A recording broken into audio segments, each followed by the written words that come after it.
It's not practical for this meeting to be broadcast live. However, a recording of this meeting will be made available as soon as possible after the meeting has concluded. We welcome the use of the Welsh language at meetings. I have had no requests to speak Welsh this morning, so this meeting will be conducted in English only. Please can members use the chat bar or the raised hand icon to indicate when they want to speak, and remember to keep your microphone muted when you are not talking. As this is the first council since the sad passing of Councillor Ray Williams, I would like to express our condolences to his friends and family. I'm sure the leader will say something about Ray in his comments. Moving on to the agenda. Agenda item 1 is attendance, and Democratic Services will be making a note of members' attendance in the meeting. But should you lose connection, could you possibly leave a comment in the chat bar on your return to ensure this is picked up? Agenda item 2, apologies for absence. Geraint, have we any apologies for absence, please? Thank you, Chair. We've got apologies from Councillor Mike Jeremiah.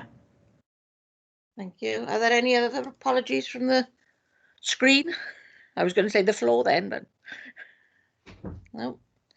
Agenda item 3, declarations of interest. Deleth, have you any advice for members? Yes, thank you, presiding member. With regard to agenda item 11, which is the council tax reduction scheme, members who have an interest if they or a close personal associate is affected by the scheme. I understand there are 2 declarations today from Councillor Stuart Evans and Councillor Cathy Evans, who have indicated they have an interest. Perhaps if I could just ask both members to agree that. Agreed. Agreed. Thank you. And the only other matter, presiding members, with regard to agenda item 10, which is the recommended process for the appointment of a new chief executive. There could be some officers who could have an interest with regard to this item. So my advice is that all officers leave the meeting when this item is being discussed, apart from myself, Jason Lewis, who's presenting the report, and Rachel Beale and Geraint Rhys-Thomas from Democratic Services. A Democratic Services officer will then call the officers back in when the item has been concluded. I'm not aware of any other matters. Thank you, presiding member. Thank you, Deleth. That takes us to agenda item 4, which is the confirmation of the council minutes for the 1st of December 2020, and that's starting on page 5. Members, could you possibly state whether you have anything to raise in relation to the minutes? If not, I will take them as approved. There's a hand up. Elizabeth Haynes, is that your hand up? Yes, just page 13 really. For a point of accuracy, at 13.2, it said we were discussing update to scrutiny committee membership. At 13.2, it says a member commented that he was glad that the members were rejoining the scrutiny process.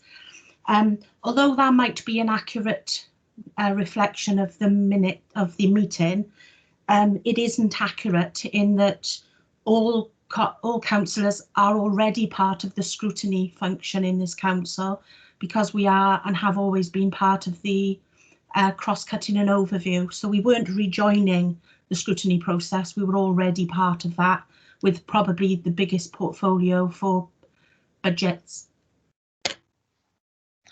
Thank you, Elizabeth. I'm sure your officers has made a note of that comment. Any other comments? Can't see anything, so I'm taking those apart from Elizabeth Haynes' comment is approved. Thank you.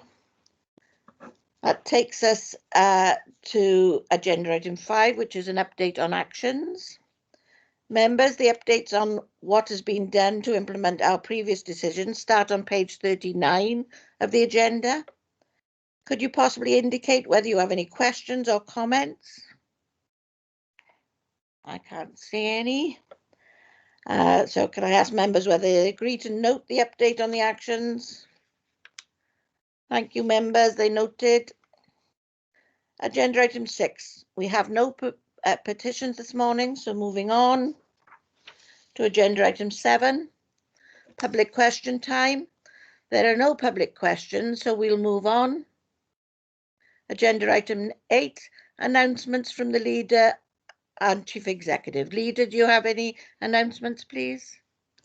Yes, thank you, Rose, and thank you for the words you said about Ray before. I'd like to pass on our condolences to Ray's friends and family, and particularly members of the independent group. Ray was a good friend to us all, whose warmth and good humour really transcended party boundaries. So it was a privilege to be able to fly the flag at half-mast in respects to Ray, and also to listen to and watch his funeral service via the web link. I just wanted to read out the response I received from Ray's partner, Nikki, to the letter of condolence I sent on behalf of members and officers of the council. It reads, "Dear Anthony, I just wanted to say thank you for the lovely letter of condolence from you on behalf of members and officers of Torvine County Borough Council. Ray was so proud to serve as a councillor for Torvine and to serve and help his community of the Abersucken ward. If he didn't know an answer to a query, he always knew someone who did. Someone said to me a few times that Ray was their own personal Google because he had so much knowledge. He loved helping people, whether it be council business or personal. He was so proud to be part of the committees he sat on. Ray will be missed very much. He will never be forgotten by his family and many of his friends.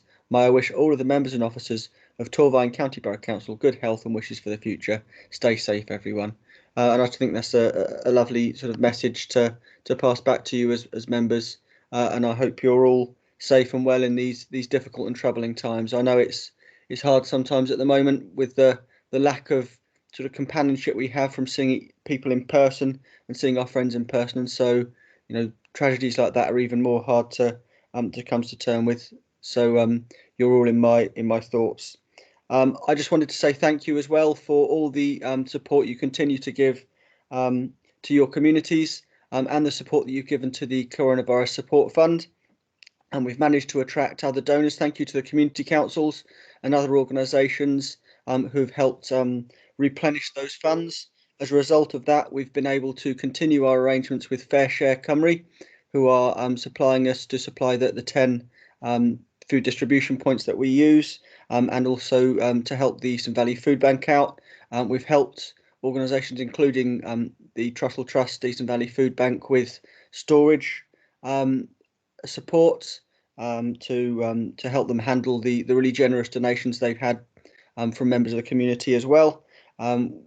We've helped supply toiletries and things like that, and thank you to the members. I won't list them because I'll miss someone out and get in trouble, but thank you to everyone who's collected, both for general use for people in need, also to help hospital inpatients who can't have visitors as usual, and also care home residents as well. That really has been appreciated by all the recipients of those. So thank you for those who've braved the cold in car parks to collect those. Thank you also to everyone who helped with the efforts around Christmas to help those who'd otherwise be without presents. We managed to help groups like the Salvation Army and Llamau with some of their efforts to buy presents, and also thank you to all the staff in social care who help with their usual collection for children who otherwise wouldn't have had something at Christmas. I just wanted to say thank you for your continued support and the way that members of all parties have approached the current crisis. It really is appreciated by everyone. It's making a real difference in our community. So thank you. And that's it. Thank you, Rose. Thank you, Anthony. I see Ron Burnett's hand up. So, Ron. Thank you, Chair. Yeah, I just want to reiterate what the leader and yourself have said about Ray. He's a sad loss to our group, but he's a sad loss to the council and to the local community. And we can all talk about people. It was character this and character that, but Ray Williams was a character irreplaceable, as we know. He wasn't very big in stature, but he was big in everything else, and we're all going to miss him so much. A man that you can never replace for the character that he was. And again, our sympathy has gone to the family and Nikki as well, and he was surely missed. Thanks very much, Chair. Thank you, Ron. Chief Executive, do you have any comments? Thank you, Chair. I just wanted to echo the comments about Councillor Ray Williams on behalf of the officers of the council. We were genuinely fond of him, and we have many memories, many of which make us smile in a good way. So it was a great loss, and we were very sad to hear about his passing. Thank you, Chief Executive. And he will be sadly missed. That raw smile in the corner of the members' room. There we are. Agenda item 9, which takes us on to the motions of notice.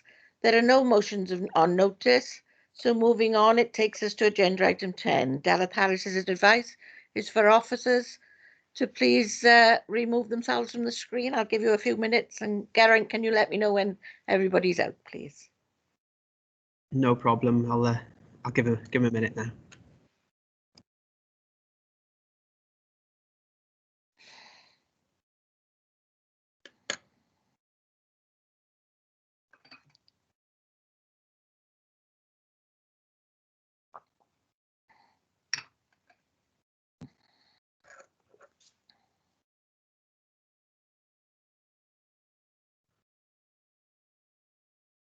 As a point of interest, Chair, the fact that this is being recorded, will the officers be able to view this part of the meeting by looking at this particular recording? Thank you. Delyth, do you have any advice on that? Well, I'm unclear as to that, but as long as officers, the point of officers not being present at the meeting when members are there is that there's no influence with regard to the decision. So whether members can view it or not in another means shouldn't make any difference, because the crucial point is that the officers are not actually participating or are able to participate in the meeting to influence any decision. Thank you. Thank you, Delyth. Geraint, are we okay to proceed? Yes, Chair. Everyone who should be out is out now. Thank you very much. So that takes us to agenda item 9, which is the recommended process for the appointment of the new Chief Executive. Jason Lewis, the Head of Strategic HR, Pensions and Asset Management. Could you introduce the report, please? Thank you, Madam Presiding Member. Good morning, members. The report in front of you is to recommend a process and a timetable for the recruitment of a new Chief Executive.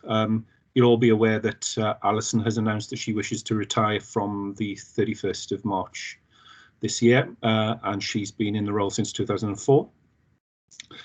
We have a new Local Government Election Wales bill, and that bill has established that there's the statutory role of Chief Executive, and it does place an obligation on us as a primary council to designate and appoint to such a role. There is a process for appointing a Chief Executive that's described in the Council's constitution, but it's fairly vague, and it really doesn't reflect the level of analysis that's required to establish the suitability of a candidate, which is a very demanding, complex and challenging role. As part of this report, it's recommended that the provisions in the Constitution relating to employment of officers, including that of the appointment of a Chief Executive, are reviewed, and that to ensure that they are contemporary, up to date, they reflect good practice and legislation, and that any recommended changes will be reported back to Council at a later stage for approval. So this report specifically recommends a process to be followed for appointing a new Chief Executive, which will ensure that all shortlisted candidates presented to Council for interview are suitable for the role, and they have the necessary skills, experience and personal qualities to succeed in the role. The recommended approach reflects the rigour necessary to identify the qualities of an individual and suitability of an individual in a senior appointment in local government, and it uses professional techniques to determine that suitability. Obviously, the ultimate decision as to an appropriate appointment is the responsibility of full council, but I believe that the proposed recommended approach will provide council with comprehensive information, a pack of comprehensive information on each shortlisted candidate, which identifies their strengths, their areas for development, and so on and so forth. In terms of a process and timetable, that's set out in section 4 of the report. You will note that the vacancy has been advertised. We've engaged with a recruitment consultancy who've assisted us successfully in the past with senior appointments, and they're assisting us through the process. The post closes on the 1st of February, next week, next Monday. It's proposed that we establish a long list of candidates on the 9th of February, at which point we will carry out a preliminary interview with those long listed candidates to establish suitability for moving forward to the next stage. And at that stage, on the 22nd of February, we will shortlist the suitable candidates, and they will be subject to what we call an assessment centre, where they'll go through some psychometric profiling, and they will have a very detailed interview with a business psychologist to establish some of their behaviours in certain circumstances, which we'll feed back to members. And then ultimately, shortlisted candidates will be presented to council for interview and a decision on appointment on the 16th of March. We hope that there'd be sufficient easing of the current restrictions to allow us to take some form of face-to-face activities. But at this moment in time, it looks like a lot of the process will be conducted remotely via Teams.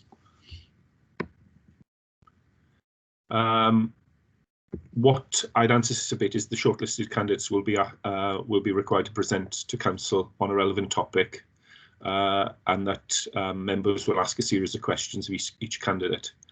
There is a meeting on the 4th of March. What I suggest we do is that we agree the topic for presentation at that meeting, and we can convey that decision to the shortlisted candidates, and that prior to the meeting on the 16th, we agree a set of questions that we will ask each candidate, having had detailed information on each candidate. So going to the recommendations, it's recommended that the council approve the approach to the appointment of a new chief executive as described in the report, and it is recommended that the provisions relating to the employment of officers, including those related to the appointment of a chief executive, are reviewed to ensure that they are contemporary and reflect legislative obligations and good practice. And any recommended changes will be reported back to council for approval. Thank you.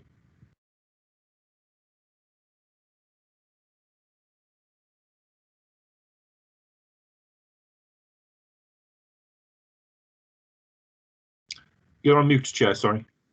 Just want to see this in.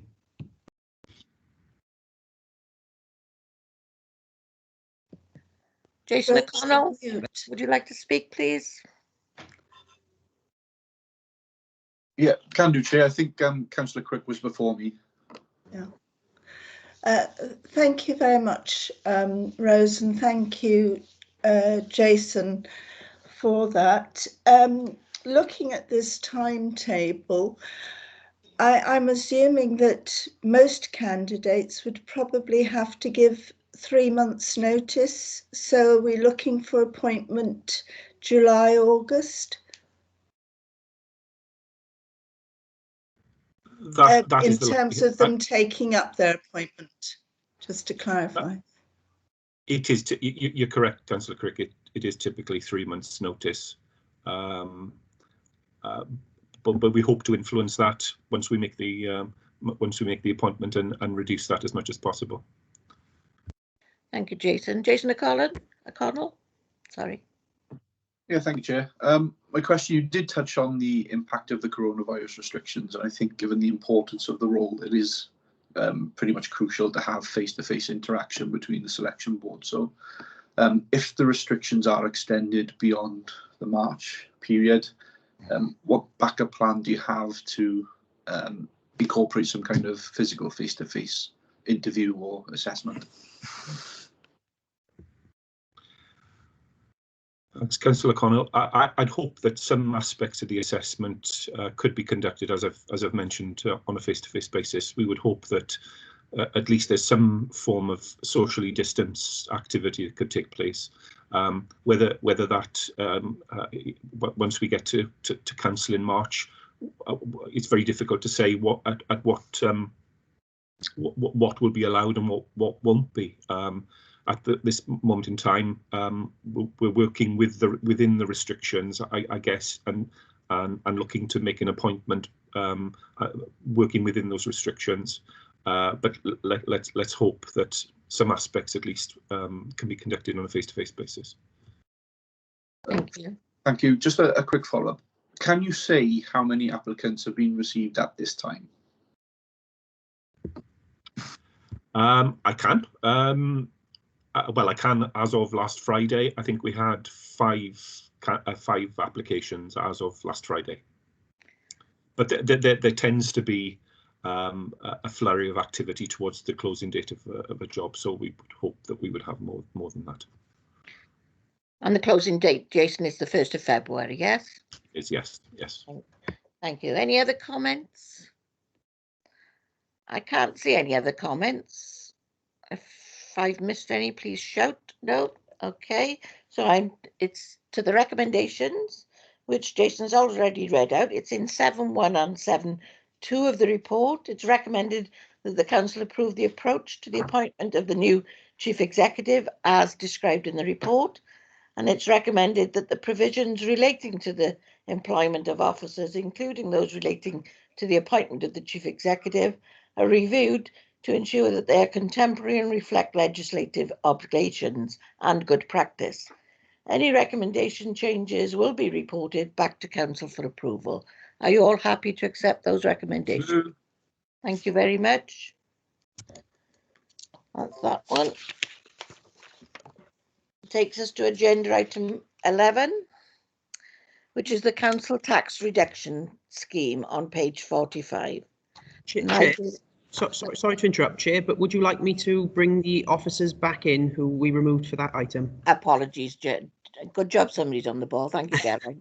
If you could just give me I'll give you a few minutes, yes. All right, I'll put a message in the chat bar and I'll try and call them in as well. Thank you. Cheers.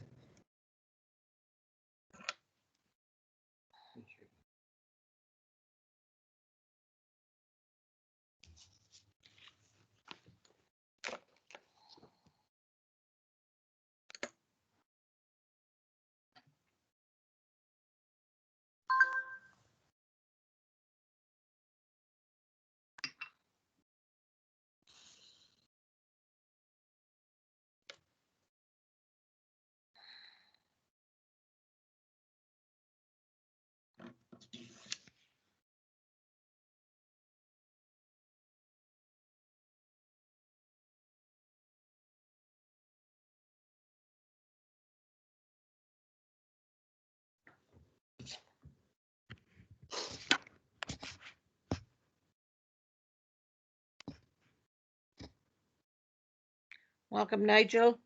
We'll be with you once we know everybody's back on line. Thank you, Chair.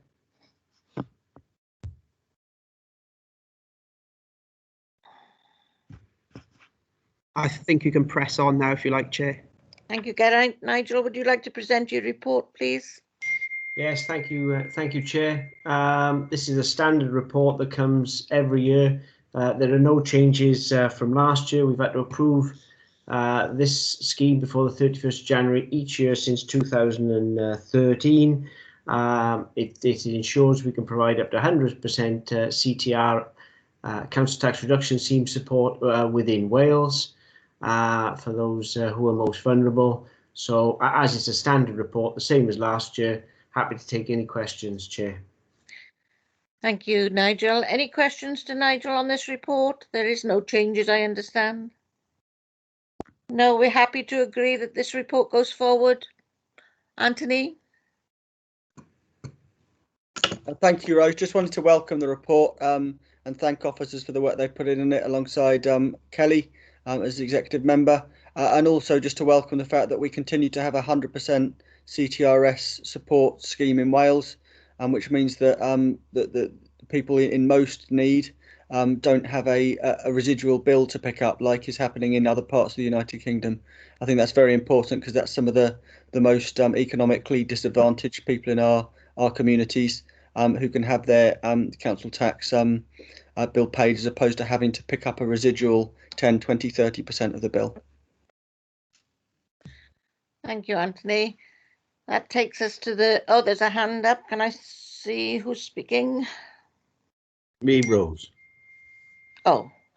Nigel, just a quick question. Given the difficult times we're in with COVID, can we make extra efforts to advertise the scheme this year, please? Certainly. I mean, the scheme is well advertised. We're not seeing any drop off in numbers. Numbers have increased since the pandemic.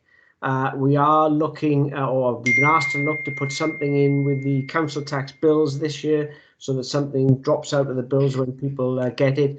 But I think in Torfaen, we don't have any problem with take up. I think it's reasonably well out there, but we'll always keep putting the message out. Okay, thank you. Thank you. Any further comments? No, that takes me to the recommendations then, and it's recommended that the council continue to note the making of the council tax reduction scheme as prescribed in the requirements of Wales regulation, the prescribed requirement regulations 2013 by the Welsh Government on the 26th of November 2013. See the appropriate links above. This is in the recommendations. Adopt the provisions with the prescribed requirement regulations above, together with the amendment regulations in 3.4 in respect of its scheme for the financial year 21-22. Approve the discretional elements in 4.2 as the council's local scheme from the 1st of April 2021, and to affirm that should there be any further uprating amendments during the year, these will be carried out without a requirement to adopt the whole council tax reduction scheme. Are members all happy with those recommendations, and are they accepted? Thank you. That's great. That takes us on to agenda item 12, which is the Education Overview Scrutiny Committee appointment of the statutory co-optees, and this is on page 59. Can I ask Leanne Skellett, the Senior Corporate Improvement and Scrutiny Officer, to deliver the report, please? Thank you, Chair. Hi, members. This is just a brief report from me advising the Council of the process that we've undertaken to appoint two new statutory co-optee parent governor representatives to the vacant positions on the Education Overview and Scrutiny Committee. The Local Government Act places a statutory duty on councils to appoint parent governor representatives and church representatives to serve on committees whose remit specifically relates to education. Most recently, our remaining secondary parent governor term of office expired, meaning that we had all 5 parent governors and church representative positions vacant. As a result of this, an advert was circulated by the AS on our behalf to all of our governing bodies, requesting expressions of interest in an attempt to fill these positions. To date, 2 expressions of interest have been received for the vacant positions from parent governors Victoria Haller, who represents Welsh Medium School, Michelle Jones, primary school representative.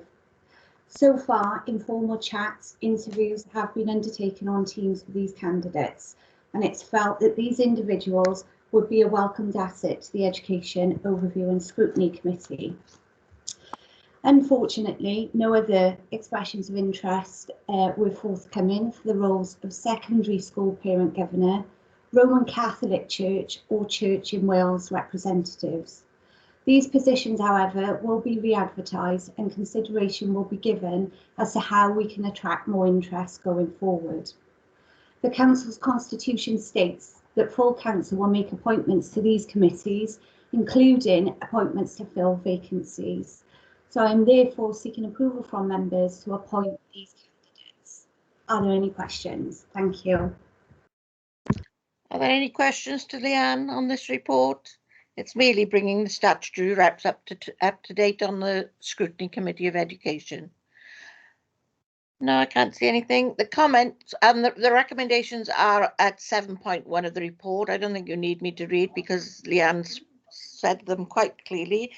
It's to approve the appointment of Victoria Haller, the Welsh Medium School Parent Governor, and Michelle Jones, the Primary School Parent Governor, and also to seek representatives from the Church in Wales, the Catholic Church, and the Infant Fold Secondary School rep. Are we all happy to receive this report and accept those recommendations? Thank you very much. That takes us over to agenda item 13, the committee membership changes on page 63. Nancy Salkeld, Acting Head of Democratic Services, could you deliver your report, please? Yes, thank you, Chair. Good morning, members. This is just a short report to update you on some committee changes resulting from the sad loss of Councillor Ray Williams. The relevant committees are Licensing Committee, Education, Overview and Scrutiny, Pensions Committee and Ethics and Standards Committee. Political balance calculations confirm that 3 of these seats will remain in the ownership of the independent group. That is until a new councillor is elected at a future by-election when political balance will be recalculated if needed. Political balance rules don't apply to Ethics and Standards Committee. However, in Torfaen, it's custom and practice to offer the seat to the member of the largest opposition group. And so Councillor Ron Burnett has been asked for his nominations, at which he's let me know as follows. Sorry, I've got to get my list. Gwyn Jenkins has been nominated to sit on Licensing Committee. Education Overview and Scrutiny Committee, Councillor Janet Jones has been nominated. Ethics and Standards, Councillor Ron Burnett, and there remains a vacancy still on Pensions Committee. So that's the recommendations on page 64 of the report for you to approve, but I'll just check if any questions before I do.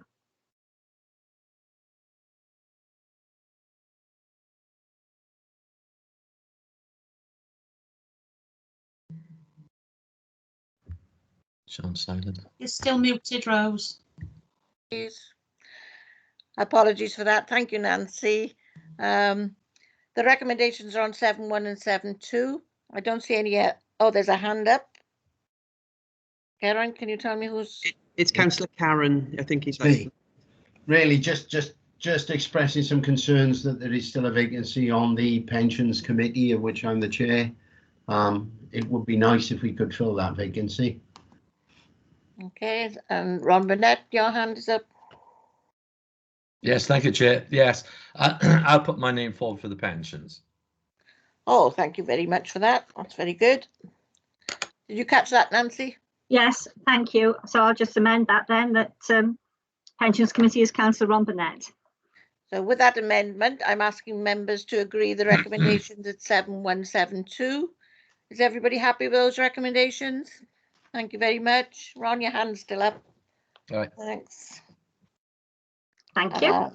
There we go. Thank you, Nancy. That takes us to agenda item number 14, members' question times. There are 6 members' questions for today. And bear with me because I've got to just pull them up on my screen.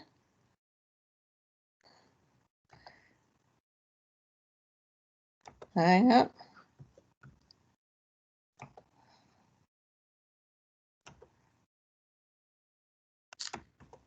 Right, the first question is from Councillor Janet Jones.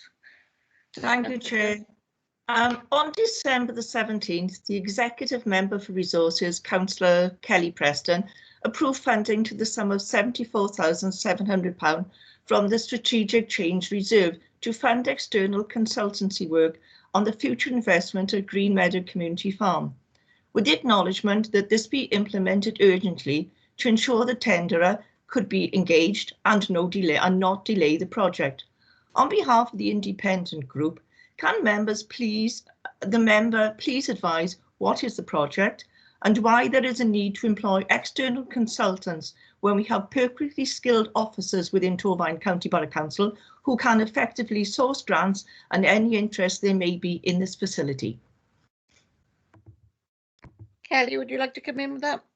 Yeah, sure. Morning, Janet, and thank you for your question. We've had many discussions about the farm since I was elected in 2017, and I know it was an area for discussion, particularly around budget time for many years prior to that. Via Cabinet, Council and scrutiny, it has been agreed that the community farm is an asset which is valued by both members and our wider communities and will not be closed on a permanent basis. However, in recognising the financial challenges we face, the policy direction is to remove the financial subsidy to the farm and make it self-sustaining from both a finance and service perspective. If you recall, on the 15th of September, this council considered a report entitled Capital Investment at Green Meadow Farm, where we agreed some initial capital investment to make the farm site secure and carry out some essential works. The report also outlined that before any further capital investment could be considered, there needed to be in place a business case. And I think it's fair to say that in that debate, it was articulated by many that the business case on the future direction of the farm had to be robust. That report to Council on the 15th also laid out the next steps, and I'll briefly recap on a few of those points if that's okay. The next steps included Cabinet members concluded that the period of closure due to coronavirus should be used to explore options for capital investment on the site to ensure the long-term sustainability of the farm, with a view that an innovative and imaginative new offer be created. As a commercial farm is outside what could be considered the core expertise of the local authority, it was decided that the options appraisal exercise would benefit from external assistance from organisations with expertise in this area. It also noted that a further report would be brought to a future council meeting to consider options for additional capital investment, but within the context of a fully costed business plan so that council can be confident that the investment will yield financial benefits and ensure that the farm is on a financially sustainable footing. The report you refer to sought approval to release funding from the Strategic Change Reserve to fund this work from an organisation with expertise in the area. This work will enable options to be considered for additional capital investment, but within the context of a fully costed business plan, so that we as members can be confident that any investment delivers the financial benefits we want to see and will ensure that the farm is on a financially sustainable footing for the long term. Thanks, Janet. Thank you, Janet. Do you have any? Yes, please. It's our understanding that during 2019-2020, a subcommittee was formed which included Councillor Ron Burnett, who earnestly scrutinised the issue of funding and investment at Green Meadow Community Farm. In fact, they exhausted every avenue possible, and there was no interest shown at all. Whilst members of the opinion this facility is vital in the south of the country, we, the independent group, fail to see how this sum of money, 74,700, is a justifiable sum of money to spend, especially when we will shortly be setting a budget and we not know how many sectors were likely to face cuts in services. And obviously, as a council, we've already faced an unprecedented expenditure during this COVID pandemic. Thanks, Janet, and thanks for the further question. You know, I understand your concerns. When we had that report of council on the 15th, you know, it was part of the next steps that we would it was part of the next steps because the farm is outside of what could be considered the core expertise of the local authority, that we would look at an options appraisal with assistance from an external organisation with expertise in that area. You know, we've had many discussions and it has been agreed that the farm is a permanent, or we don't want to close the farm. We subsidise the farm heavily every year and we need to make it financially sustainable. I understand that it appears to be a lot of money, but when you consider what we put into it each year, if we're looking at the longer term of the farm, the long-term financial sustainability, we need to do this piece of work. We need experts in the area. We need a robust business plan. We need to make sure the farm is financially viable and offers an innovative and unique offer. The commitment is there to keep the farm going. So we have to put that investment in, and we have to make sure that it's financially viable and doesn't continue to impact our budget year on year on year. The idea is to make it self-sustaining so that it looks after itself and becomes commercially viable. So I'm happy to talk further. You know, if you've got further questions, feel free to email me, or I'm happy to pick the phone up. thanks for your report, and obviously you'll keep us updated on any progress. Thank you very much. Thanks, Chair. Thank you both. Janet, you have a second? Yes, I have. On the 6th of January, members were invited to the vaccine presentation given by David Llewellyn of the NHS, during which he made comments that he felt disappointed that local government and councils hadn't used the summer months when COVID numbers were low to identify suitable premises which could be used to roll out the vaccine as and when it became available, and also to ensure the NHS had enough trained staff to give out the vaccine. Do you believe, as a council, that we have let our residents down in not identifying such premises and leading many of our residents who are over the age of 90 to be invited to have the vaccine given to them at centres outside the borough? They then have to be reliant on relatives within their bubble to get them there. And if this is not an option, they have to wait for some future date until GP surgeries have received their quota of the vaccine. Bearing in mind that we are doing a fantastic job, is just a query that I wanted to bring up. Thanks, Chair. Thank you. Leader. Thank you, Janet, and thank you, Rose. Before I start with the substantive answer to the question, I would challenge the premise, and that we have worked very closely with the Health Board, both on venues and assistance, and that stretches right back from the summer. Of course, when we didn't know what vaccines would be available when, and importantly in this case, we didn't know the storage and transportation conditions on any vaccine. And of course, with the Pfizer vaccine, they are very restrictive. And so that, rather than the availability of premises, is what's been limited the rollout in the mass vaccination centres, because they are concentrating on the Pfizer vaccine. So I would like to thank you for your question. I'm proud of the way we've worked in Torvine to support the Health Board with the vaccination programme, alongside partners like Torvine Leisure Trust, our armed forces and fantastic volunteers. We've engaged in that spirit over many months. Officers are attending the COVID mass vaccination programme multi-agency stakeholder meeting, catchy name, led by health colleagues, and as part of that meeting we've already offered a number of premises from across the county borough for their consideration as part of the vaccine rollout. Premises for consideration include an education campus, rugby clubs, adult learning premises and the civic centre. Health colleagues have visited a number of these premises. However, for a variety of reasons, some of these have not been progressed, as the concentration is on large premises, but we remain open to other premises should they become available. The current health vaccination strategy relies upon large buildings such as Cumran Stadium that provide sufficient space to maximise mass vaccination. This is because these mass vaccination centres are largely using the Pfizer vaccine, which comes in large batches that are very difficult to split due to the transportation and storage requirements. That inevitably means they need to administer the vaccine in fewer locations. However, the good news is that the Oxford AstraZeneca vaccine provides the opportunity to get the vaccine closer to people, as opposed to people having to travel further to the vaccine. Across Gwent, 72 GP practices are now engaged with the vaccination programme, which is very welcome, alongside mobile vaccination to care homes, and where required to visit people who are housebound to deliver the vaccine. Very recently, health colleagues have started using Pontypool Active Living Centre to support these GP vaccinations. In addition, we and colleagues from Torvine Leisure Trust are supporting the mass vaccination programme with our internal staff to help with the administration of the vaccine centre. We continue to attend the multi-agency meetings to proactively support the rollout of this vaccine programme. Thanks, Anthony. Thank you both. Thank you. Any supplementary, Janet? No, I totally agree that endorse what Anthony said, that we've been really good in supporting everything. It was just a concern for how the vaccine affected older people having to go out of the area, but Anthony's addressed all that, and I thank you very much. Thank you both. Our next question is Councillor Robert Kemp. Thank you, Chair. What responsibilities does Torvine County Borough Council have to ensure that the landscape and ground associated with the Tumbalum Hill Range is fully maintained and preserved for the enjoyment of not only the residents of Torvine, but its neighbouring boroughs?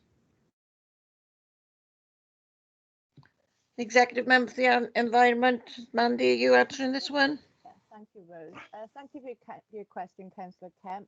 I need to make it clear that Torvine Council does not own the Tumbalum Hill Range nor the Mynydd Main Common. The land is privately owned and is known as common land, as people specifically known as commoners have specific rights of use, such as to graze sheep or cattle or collect firewood, for example. Therefore, we do not have any specific responsibilities for the land. However, the council does have a long history of assisting local commoners and landowners manage the area for enjoyment for all. The area in question is managed by the Mynydd Main Amalgamated Commoners Association, on which our council and also Caerphilly County Borough Council participate. I can also advise that Torfaen, as lead authority, has also taken an active interest in our uplands, including Tumbalum. For the last 3 years, we have led an EU-funded project on uplands resilience with Caerphilly and Blaenau Gwent councils, Natural Resources Wales, Gwent Police, South Wales Fire and Rescue, Gwent Wildlife Trust and Brecon Beacons National Park. On this site in particular, we have worked with the Commoners Association and landowners to complete several peatland and pondland restoration projects and have some physical barriers to reduce landscape crime, including fires and off-roading. Clearly, though, we have been unable to stop access altogether. Officers have worked with partners to develop a landscape crime management plan, which will form the basis of future bids moving forward. So I hope this gives reassurance that whilst we do not have landowner responsibility, we do recognise the importance of this landscape and are working hard with partners to A, improve the sustainability of the land, and B, try to reduce crime. And I don't know whether you find it helpful, but if members would prefer it or would want it, we could possibly do a members seminar on this topic and get, you know, the work of all the partnerships together. Then it might be helpful to understand. I think there's an awful lot of concerned residents out there at the moment, so I would fully agree with your last statement and welcome a seminar in due course. Thank you. Yeah, okay, I'll set that up, Robert. Thank you. Thank you, Robert. Do you have a supplementary question to the one you've just given? Not on that one. Okay, we'll take us to the next question then. That's yours again. Yeah, again, I think it's been partly answered, but I will ask it anyway. With the ever-increasing number of off-road scrambler motorbikes and 4x4 vehicles using the full extent of Tumbalum Hill Range, what enforcement steps will now be undertaken by Torfaen County Borough Council and associated partners to ensure that the appalling amount of ground damage being caused by said vehicles stops once and for all? Thank you. Okay, thanks again. Illegal off-roading on common land is widespread and an increasing problem throughout South East Wales and beyond. The police have a range of powers to enforce illegal off-roading on this site and others in the borough. For the council in particular, the prosecution of illegal off-roading on common land is largely beyond the scope of our powers, which I'm sure you can appreciate. As I've outlined earlier, we have a strong partnership for managing and preserving our uplands, and there is now a landscape crime management plan to take this work forward. As an example on initiatives, the Mynydd Main Commoners Association has been given body and vehicle cameras and overt trail cameras to give valuable evidence to the police on breaches of the land. One of the key recommendations is the development of a South East Wales Common Watch website that includes resources for tackling and monitoring landscape crime, including best practice, and facilitates joint working, improved communication at the local, regional and national levels. SERWU, which is the South East Wales Resilient Uplands Group, and Torfaen RDP officers have identified external funding for its development and are consulting with Gwent Police and other partners as a matter of urgency. In addition, the partnership is publishing an illegal off-roading leaflet in partnership with Tread Lightly. It details the penalties for illegal off-roading on common land, but also explains where it is legal to ride in Wales. They're publishing a Commons Code of Conduct to help inform the public about common land and explain what to do when there is a problem. And they're also producing an internal guidance note for managers of Torfaen common land, detailing the legislative backgrounds to commons, key local councils and procedures for reporting landscape crime. Whilst the partnerships and strategies provide improved opportunities to deal with illegal off-roading, it continues to be problematic in many Gwent Police areas. Gwent Police regularly initiate operations in the more problematic areas of the region, including Torfaen. To identify riders illegally using the countryside in Torfaen and as a direct response to past incidents of this type of unacceptable behaviour in Torfaen, Community Safety Team has a dedicated anonymous helpline reporting email address, which is also publicised. This has proved helpful in the past to identify problems areas and also some individuals using off-road bikes.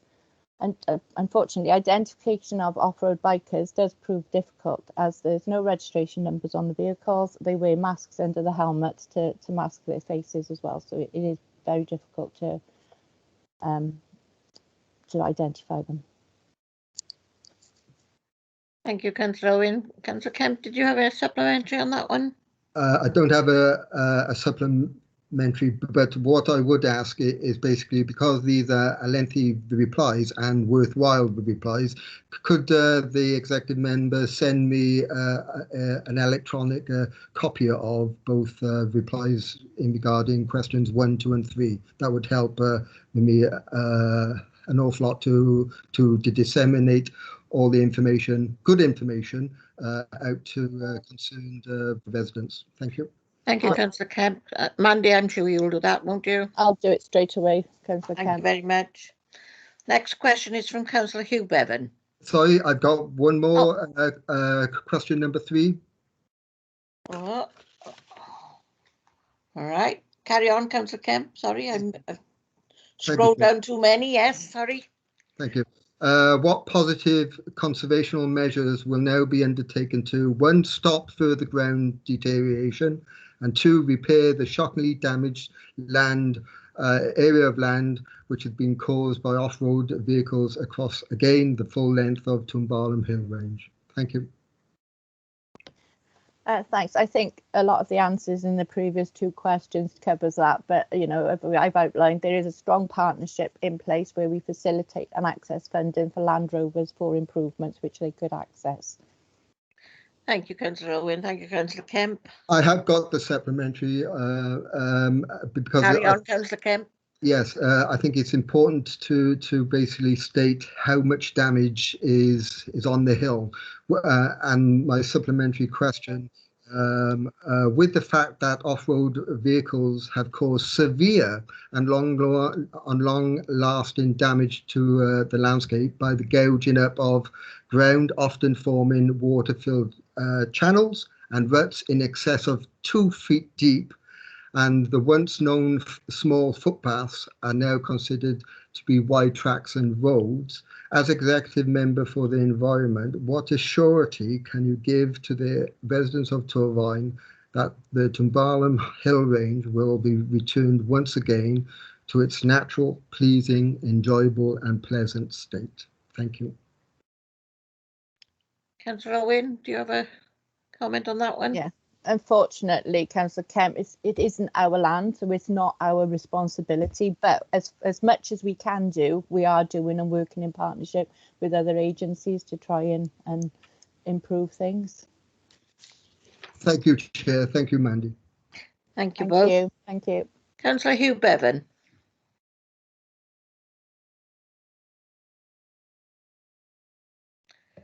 Councillor Hugh Bevan. Geraint, can you see if he's online? I can see his photograph.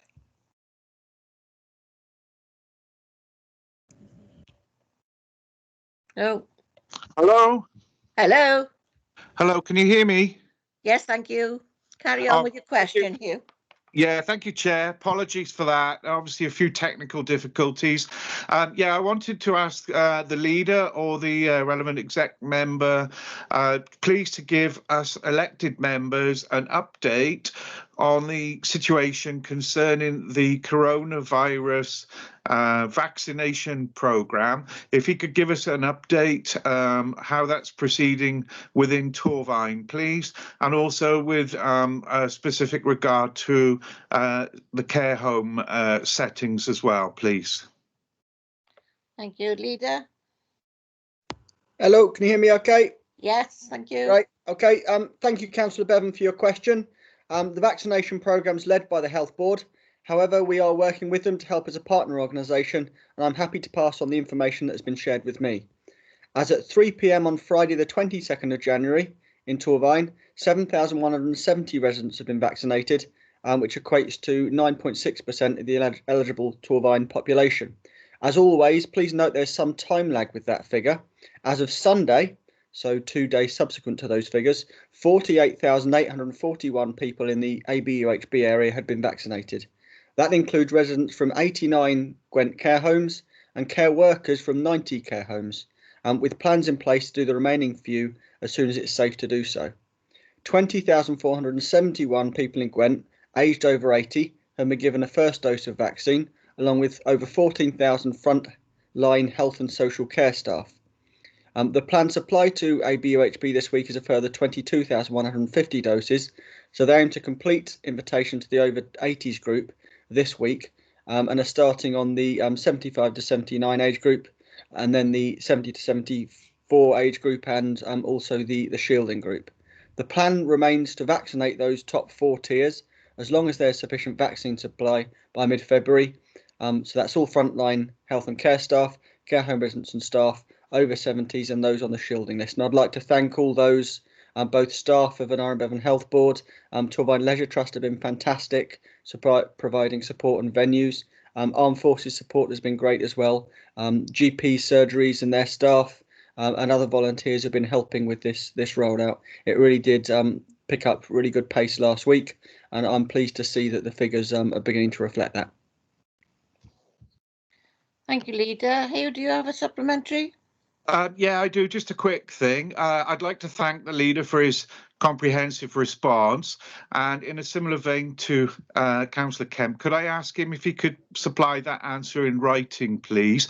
I'd also like to express my sentiments and my thanks to all those that have been involved in this, and all the council officers as well that have been redeployed to take on other roles like test, trace and track. And I would just like to ask Anthony, I know he's been in consultation with the Health Board, are they actually looking for more volunteers to come and help? Because if so, that's perhaps something we might be able to assist with as councillors to promote through our various networks. Leader, do you want to come back in on that one? Okay, thank you. Yeah, I'm happy to provide that in writing, and I'm happy also to pledge to update members as regularly as I possibly can do. Obviously, I'll have to get the answer down in writing because I'm always bad at sticking to written answers. I go off script as long as I stick to the right stats. But I'll update him in that way and try and update him because, of course, whenever numbers are given, they quickly go out of date, which is a good thing. In terms of volunteers, I'm more than happy to offer that to the Health Board and continue to offer that.